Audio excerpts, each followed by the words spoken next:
Kenapa hati ini masih keras Ustadz? Belum bisa nangis di saat tahajud Ustadz. Datang seorang bertanya kepada Nabi, an qaswatil qalbi, hatinya keras. Apa kata Nabi? At'imil masakin wamsah ra'sal yatim. Kalau mau melembutkan hati, kasih makan fakir miskin, usap kepala anak yatim. Siap?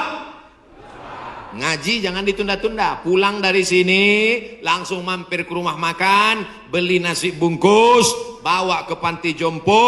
Anak mereka sudah meninggal, hidup sebatang kara, belikan kain sarung, langsung datang. Assalamualaikum Bapak Ketua Panti Jompo. Waalaikumsalam. Berapa semua orang jompo di sini? Ada 100 orang. Saya mau makan siang sama mereka. Semuanya 2 orang aja. Kebetulan kok nasinya cuma 2 kan.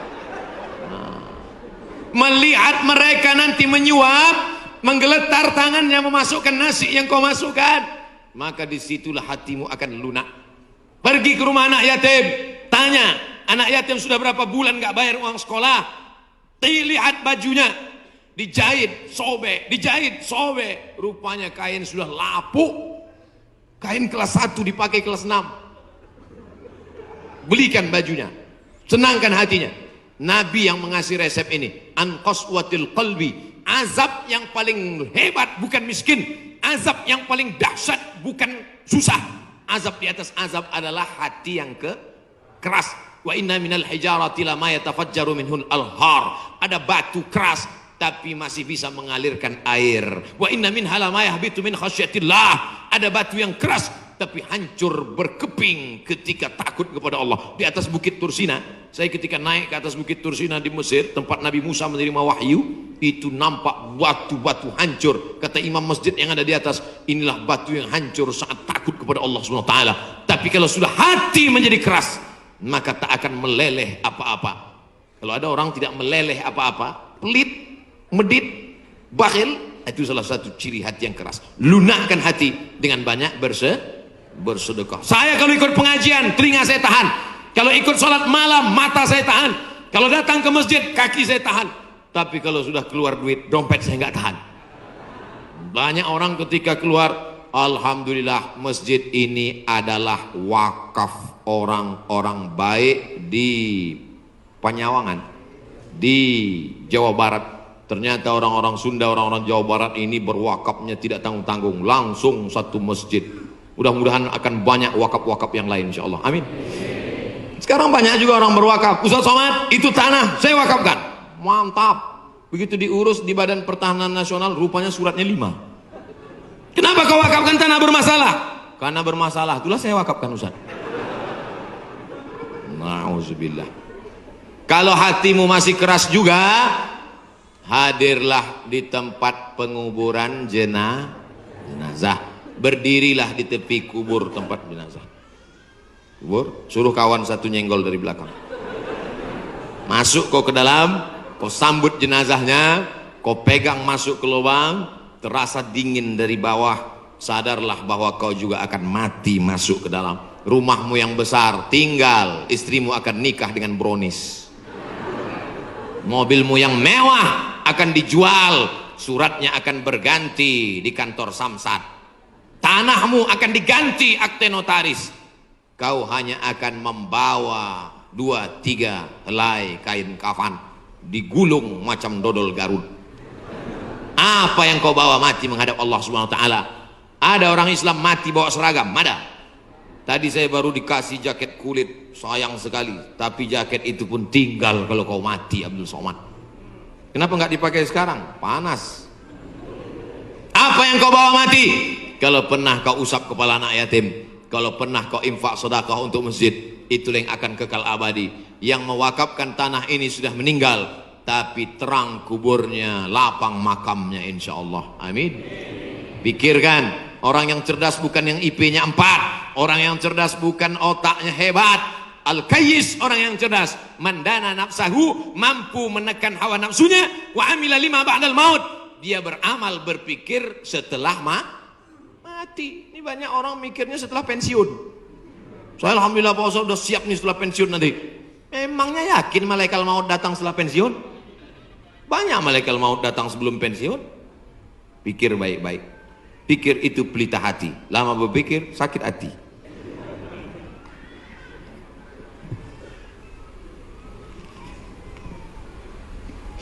Bagaimana kita bisa membedakan musibah, cobaan, bencana, atau azab? Seperti ujian dosen. Misalnya virus corona yang sedang merebak sehingga dampaknya pada kaum muslimin, khususnya muslimin di Indonesia yang tidak dapat melaksanakan ibadah umroh. Pertanyaan dari Bapak Ridwan Ahmad Faizin Emrian Abidin Bandung. Ternyata ini pertanyaan kolektif. Misalnya saya demam, dari mana saya bisa membedakan demam saya itu menghapus dosa, atau demam laknat, atau demam ujian iman, atau demam itu dari mana saya bisa tahu?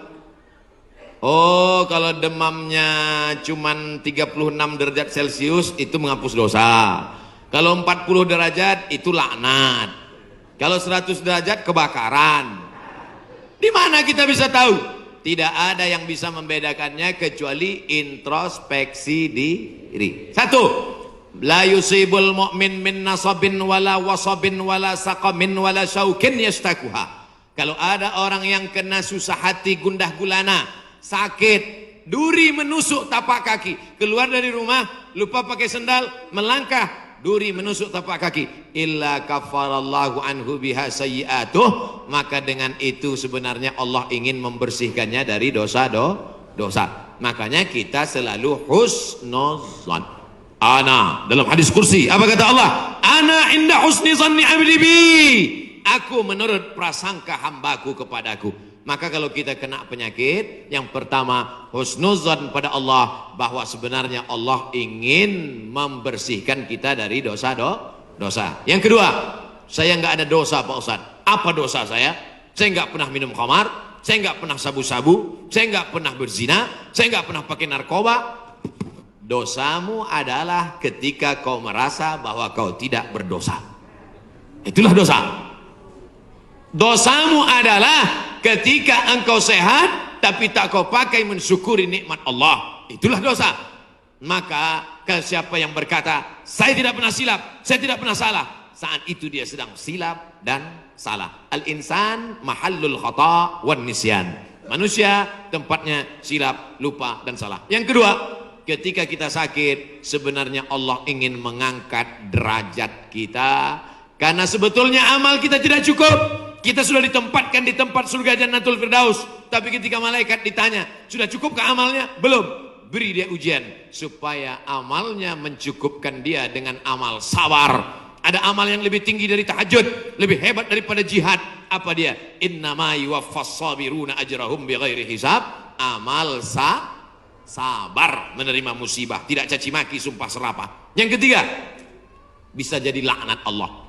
La ta'murunna bil ma'ruf, mestinya kau tolong saudaramu yang ada di Uighur, mestinya kau bantu saudaramu yang sedang teraniaya di India, tapi mulutmu diam, kau tak mau menolong. Ketika musibah dikirimkan Allah dalam bentuk bencana, ternyata yang kena bukan yang jahat-jahat saja, yang baik-baik pun ikut juga kena, maka tidak ada cara lain kecuali mohon ampun, minta ampun, taubat nasuha kepada Allah Subhanahu wa ta'ala. Oleh sebab itu maka yang bisa membedakannya hanya Allah, dan kita hanya berhusnuzon kepada Allah Subhanahu wa ta'ala. Bagaimana cara membentengi bencana yang semakin banyak akhir-akhir ini? Itulah yang udah kuceramahkan tadi.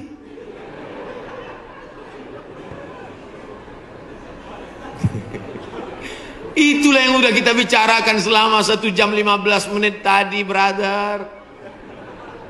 Tadi saya yakin ini pertanyaannya dibuat sebelum ceramah. Apabila kita sudah baca amalan-amalan penangkal musibah, tapi musibah masih saja terus datang, bagaimana sikap kita sebagai muslim? Man lam yardha bi qada'i, siapa yang tidak ridha menerima takdirku, walam yasbir bi balai, siapa yang tidak sabar menerima ujianku, falyatlub rabban siwaya, carilah Tuhan selain aku. Ada Tuhan selain Allah? La ilaha illallah. maka kita tidak ada cara lain kecuali ridha, ikhlas, terima ketetapan Allah. Makanya ketika bangun pagi apa doanya? Raditu billahi rabba, aku ridha menerima Allah sebagai Rabb. Apapun yang kau beri aku terima ya Allah. Wabil islami dina, aku ridha Islam sebagai agamaku. Apapun perintah dan larangan Islam ku amalkan. Wabi Muhammadin nabiyya wa rasula, aku ridha Muhammad sebagai rasulku, maka kita ikut sunnah Rasulullah Muhammad sallallahu alaihi wasallam. Terjadi juga ridha. Tapi kalau terjadi karena kurang usaha, hukum sebab akibat. Sudah disimpan uang di dalam dompet, dompetnya dikunci, dompetnya dalam laci, lacinya dikunci, lacinya dalam lemari, lemarinya dikunci, lemarinya dalam kamar, kamarnya dikunci, kamarnya dalam rumah, rumahnya dikunci, rumahnya dalam komplek, kompleknya dikunci. Hilang juga. Terus mau ngamuk.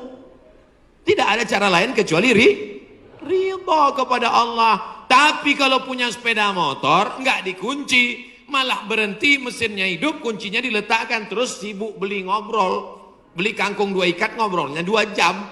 Ketika dilihat hilang. Terus ketika hilang suaminya nanya, mana motor kita? Ridho mas. Itu bukan ridho, goblok.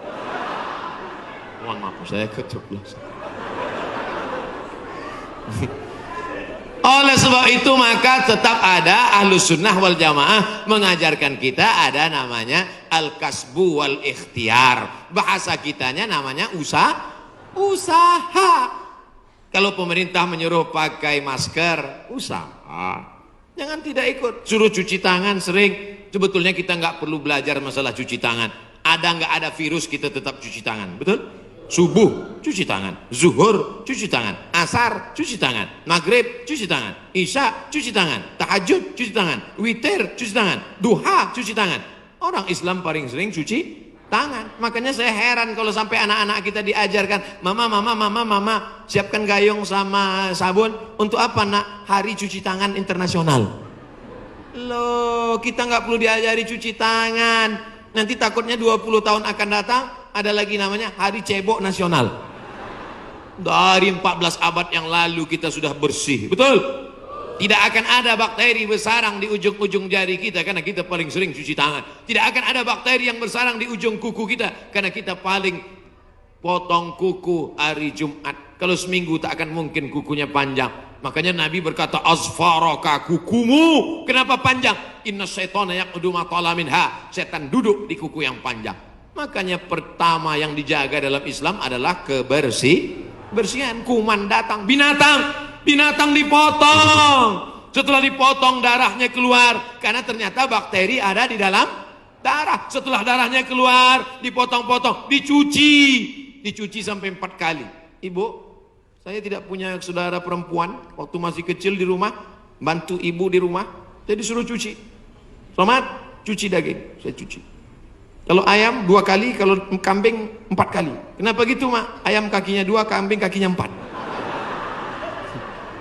Saya nggak tahu anak kecil. Sekarang saya baru tahu. Ternyata ayam dagingnya putih, darahnya nggak banyak. 2 kali sudah bersih. Tapi kambing sekali masih merah, 2 kali masih merah, 3 kali agak pucat, 4 kali bersih. Setelah itu baru dimasukkan, dibuang airnya, disolawatkan, baru dimasak. Mereka tidak, kambing tidak dipotong, kambing matinya di stunning. Ada pistol, tapi pelurunya nggak keluar, ditahan. Itu skalanya 8, ditembakkan ke kening sapi, tembak ke kening sapi, sapinya mati, darahnya nggak keluar. Kalau sampai 8 mati, tapi kalau 7 bodoh aja. Itu sapi-sapi dari Australia yang datang ke tempat kita yang liar seperti banteng, itu ditembak otaknya skala stunning 7. Bodoh. Ibu kalau ada bapak yang liar, tembak skala itu. Mas, mama mau pergi arisan, pel lantai, mandikan anak, dan papa. Nah itu udah kena stunning. Jangan diamal. Tidak dipotong, hanya stunning 8 skala, akhirnya sapi tumbang, darahnya masih dalam daging, bercampur dengan darah bakteri penyakit, dipotong-potong, diletakkan di atas api yang tidak terlalu matang, bolak-balik, nggak dicuci, darah nggak keluar, masuk ke dalam roti, dicampur, dimakan, barbecue. Habis dimakan kena penyakit medco, ko sapi, med gila, medco sapi gila. Sapi aja yang halal bisa menjadi penyakit, apalagi yang dimakan kelelawar, Batman. Maka kita disuruh kulu, makanlah. Tapi yang dimakan itu apa? Min thayyibat.